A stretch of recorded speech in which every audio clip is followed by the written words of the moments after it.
बिस्मिल्लाहिर्रहमानिर्रहीम। Unit 3 integration. देखें, इसमें अब हम इंटीग्रेशन को डिफ़ाइन करते हैं कि इंटीग्रेशन से क्या मुराद है। और क्योंकि डिफ्रेंशिएशन आप कर चुके हैं और डिफ्रेंशिएशन ही को अप्लाई करते हुए हम इंटीग्रेशन की तरफ बढ़ेंगे।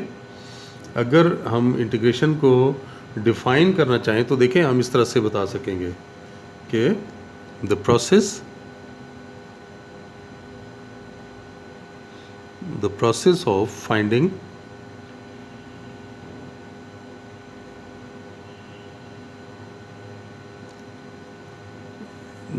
of finding the function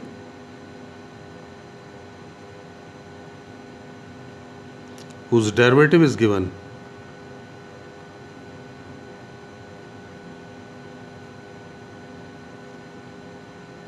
is called antiderivative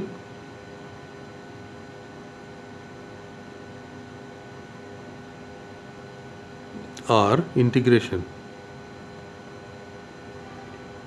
तो ये बात समझ आ गई कि अगर आपको एक फंक्शन का डेरिवेटिव गिवन है तो आप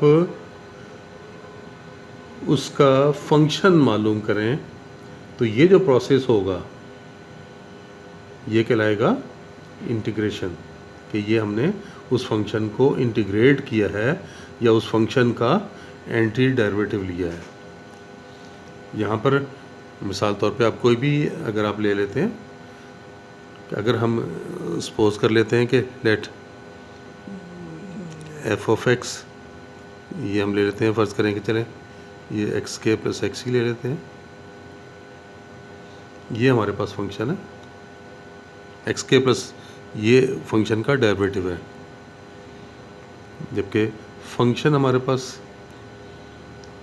यहाँ पर देख लें, इसे हम फाई का नाम अगर दे देते हैं, phi of X is equal to X के प्लस एक्स।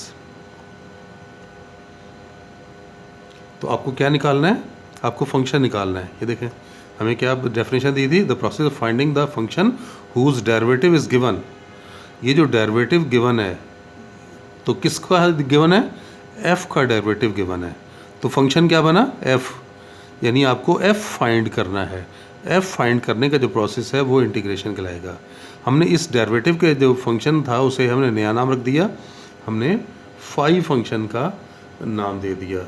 और आपको वैसे तो पता है ना, वैसे तो आपको पता है कि ये एफ अगर आपके पास 2x + 1 हो, ये इसका डेरिवेटिव लेंगे तो आपके पास क्या एफ डैश ऑफ एक्स कितना आ जाएगा? 2x + 1 हो जाएगा ना। तो ये हमें फंक्शन हमारे पास उस सूरत में क्या बन जाएगा? 2x + 1 होगा। ये अगर फंक्शन है तो एंटी डेरिवेटिव उस फंक्शन का हम फाइंड करेंगे, तो आपके पास क्या वैल्यू आ जाएगी?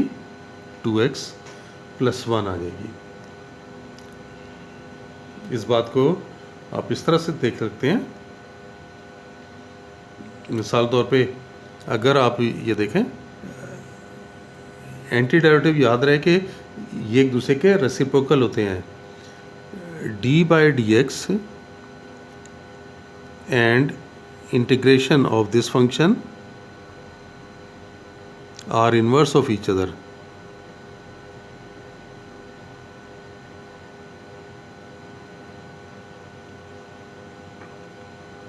यानी अगर आप इस फंक्शन को इंटीग्रेट करेंगे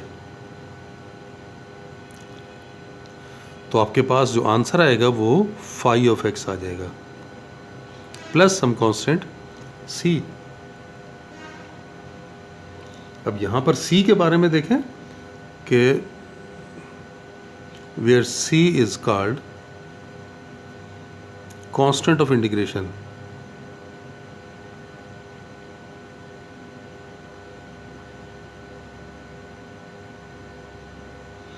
और इस वजह से ये indefinite integral because of C it is called indefinite integral.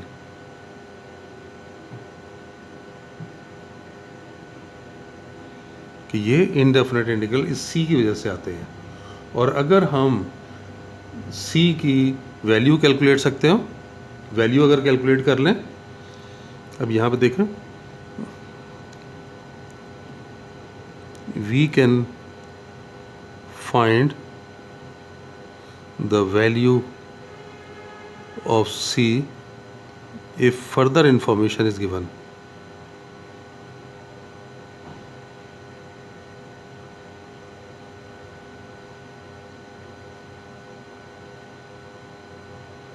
Then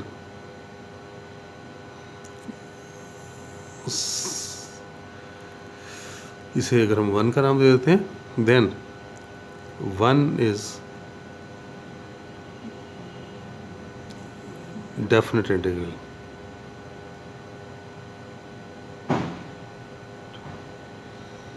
कि ऐसा इंटीग्रल जिसमें आपके पास c की वैल्यू मालूम हो, वो डेफिनेट होगा। अब अभी हम इसमें अभी मज़ीद डिटेल में नहीं जाएंगे कि यहाँ पे लिमिट्स के ज़रिए भी डेफिनेट इंटीग्रल की तरफ आते हैं। यहाँ पर जब भी किसी फंक्शन को इंटीग्रेट करेंगे तो आपके पास एक नया फंक्शन आ जाएगा और प्लस सम कांस्टेंट c होगा, और c पे डिपेंड करेगा। c की डिफरेंट इंफॉर्मेशन के साथ डिफरेंट वैल्यू आ सकती है, और इसीलिए ये इनडेफिनेट की बात हो रही है कि c की एक इंफॉर्मेशन के ज़रिए फंक्शन की वैल्यूज़ में c कुछ और आएगा, इंफॉर्मेशन को चेंज कर दें तो c की वैल्यू कुछ और हो जाएगी, इंफॉर्मेशन को मज़ीद चेंज करें c की वैल्यू कुछ और हो जाएगी, जबकि ये phi will remain the same, phi वही रहेगा, लेकिन ये वैल्यू चेंज होती चली जाएगी। तो ये थोड़ी सी मैंने आपको इंफॉर्मेशन दे दी कि जिसके ज़रिए इंटीग्रेशन को अप्लाई किया जाएगा। अब देखें कुछ जनरल फार्मूलाज, जो बेसिक फार्मूलाज साथ साथ मैं आपको बताता जाऊंगा। इसमें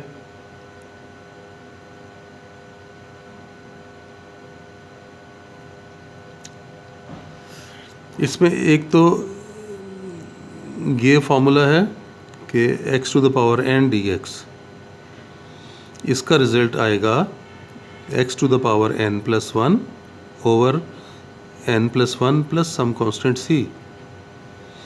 ये याद रहे कि ये क्या चीज़ है, इस फंक्शन का डिफरेंशियल साथ में आना चाहिए पावर रूल अप्लाई होने के लिए। कि आप इंटीग्रेशन का पावर रूल अप्लाई कब करेंगे, कि जब इस फंक्शन की पावर है ना, तो अगर इस फंक्शन का डिफरेंशियल पढ़ चुके हैं लास्ट एक्सरसाइज में, इस फंक्शन का d अगर मौजूद होगा तो तब हम पावर रूल अप्लाई करेंगे, और जब ये कंडीशन पूरी होगी तो पावर रूल में क्या होगा, एक पावर आपने ऐड कर लेनी है और वही पावर नीचे डिवाइड कर लेनी है।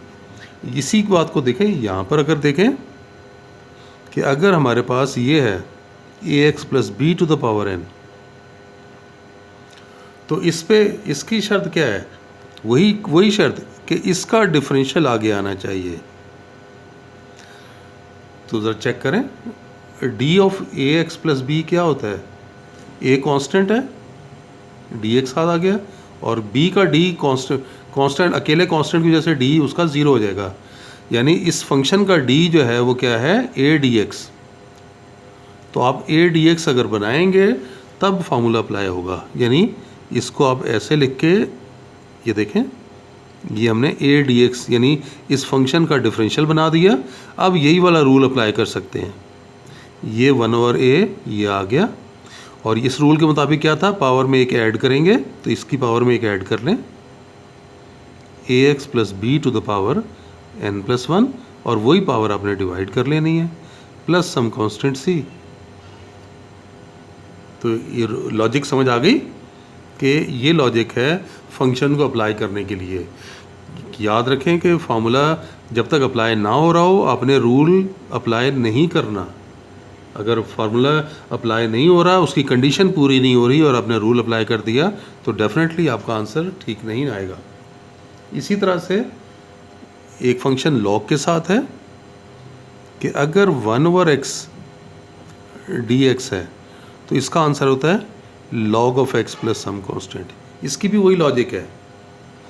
इसकी लॉजिक देखें क्या है कि अगर डिनोमिनेटर में जो फंक्शन है उसका d ऊपर मौजूद हो, ये तो क्या करेंगे, डिनोमिनेटर का log ले लेंगे। अब देखें ज़रा, मिसाल तौर पे अगर हमारे पास ये है ax प्लस बी है, तो इस पे log अप्लाई नहीं हो सकता अभी। क्यों? उसकी कंडीशन क्या थी कि इसका d ऊपर आना चाहिए। तो ये देख लें, अभी मैंने बताया ax प्लस बी का d लें तो कितना आता है a dx, तो इसका d है a dx, तो a dx आपको पहले बनाना पड़ेगा। ये देखें, अब ये कंडीशन पूरी हो गई और अब आप रूल अप्लाई कर सकेंगे। ये 1/a कांस्टेंट, ये तो बार वैसे ही रहा। रूल क्या था, डिनोमिनेटर का log हो जाएगा, तो डिनोमिनेटर ये है, इस डिनोमिनेटर का ये log हो गया प्लस सम कांस्टेंट c। तो ये हमने log के लिए भी आपको बता दिया। इसी तरह से अगर हमारे पास साइन का है,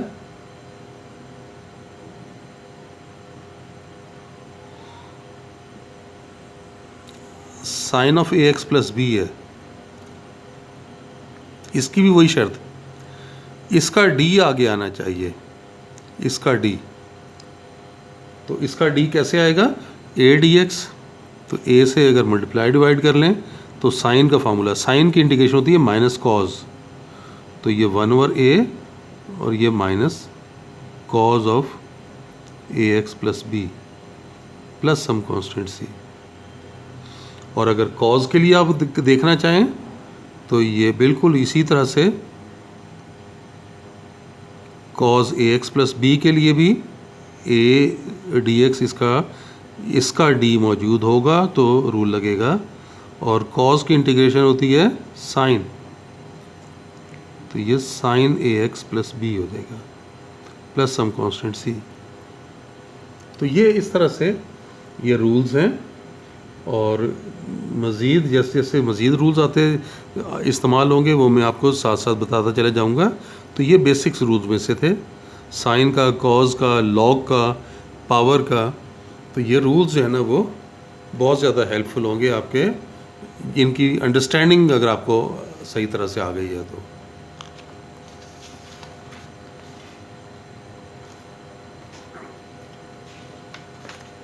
देखिए, अब मैं आपको कुछ रिजल्ट्स के बारे में बताता हूँ। एक्सरसाइज में आ जाते हैं,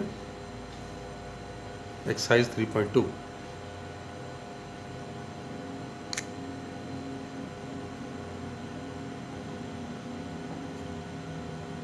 फर्स्ट क्वेश्चन का पहला पार्ट, ये आपको गिवन है 3x² minus 2x plus 1 dx। आप सबसे पहले तो इसे सेपरेट कर लें।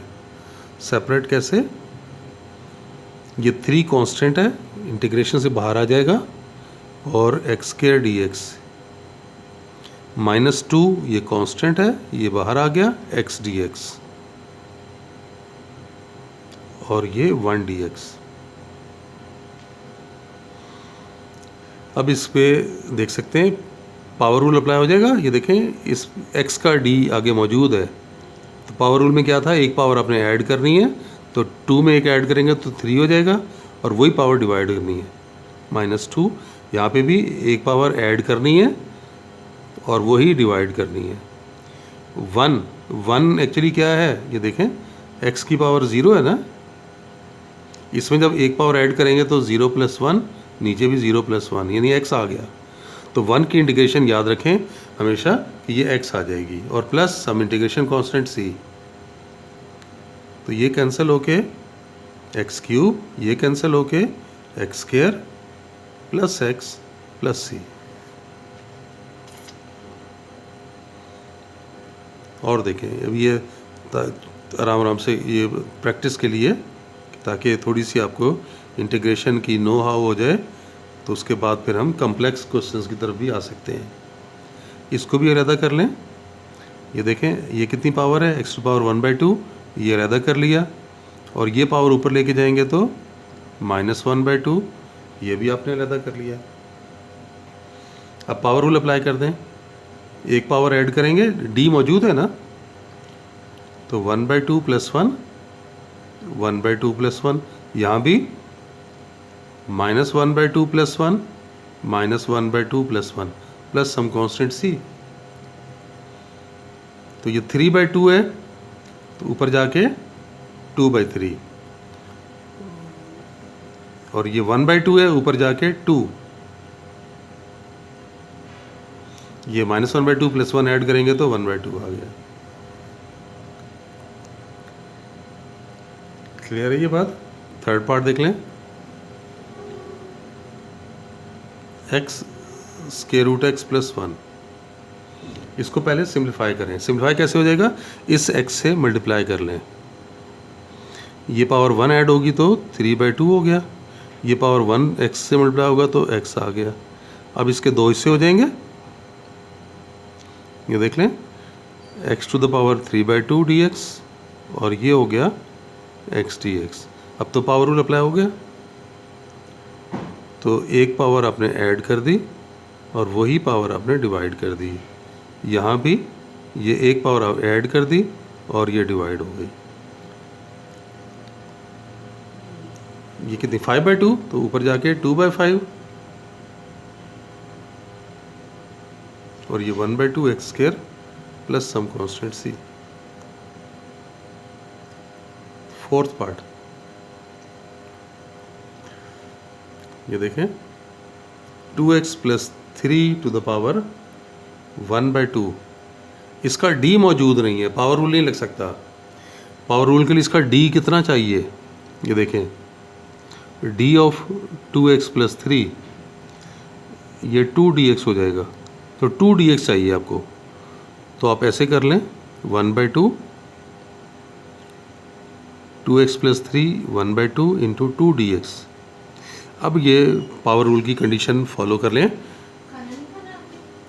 तो ये हो जाएगा 2x + 3 टू पावर 1/2 + 1, 1/2 + 1, तो ये आ जाएगा आपके पास, ये ऊपर गया 1/2, ये 3/2 पलट के कितना हो जाएगा 2/3, 2x + 3 to the power 3/2 + c, 2 और 2 तो कैंसिल हो गए बस। तो इस तरह से ये आप बना सकेंगे। देखें 2 से मल्टीप्लाई डिवाइड करके इसका d बन गया, और फिर इस पर पावर रूल अप्लाई है। कंडीशन पूरी हो गई ना, रूल की कंडीशन पूरी हो गई, अब आपने रूल अप्लाई कर दिया, एक पावर ऐड कर ली, वही पावर डिवाइड हो गई। चलें बस आज के लिए इतना ही, इंशाल्लाह नेक्स्ट लेक्चर में फिर मिलते हैं। अल्लाह हाफिज़।